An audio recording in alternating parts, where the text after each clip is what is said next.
Pemberlakuan pembatasan kegiatan masyarakat PPKM darurat diputuskan diperpanjang oleh Presiden Joko Widodo, namun jadwalnya tidak hingga akhir Juli. Dalam keterangan pers terkait perkembangan terkini PPKM darurat Selasa 20 Juli 2021, Presiden Jokowi mengatakan pelaksanaan PPKM akan diperpanjang hingga 25 Juli.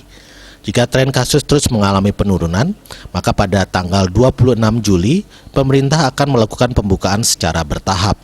Kita patut bersyukur setelah dilaksanakan PPKM darurat, terlihat dari data penambahan kasus dan kepenuhan bed rumah sakit mengalami penurunan.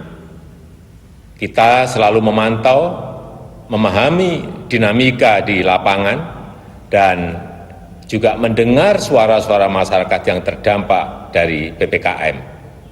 Karena itu, jika tren kasus terus mengalami penurunan, maka tanggal 26 Juli 2021 pemerintah akan melakukan pembukaan secara bertahap.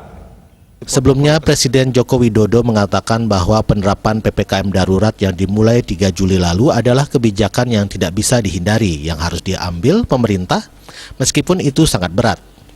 Ini dilakukan untuk menurunkan penularan COVID-19 dan mengurangi kebutuhan masyarakat untuk pengobatan di RS.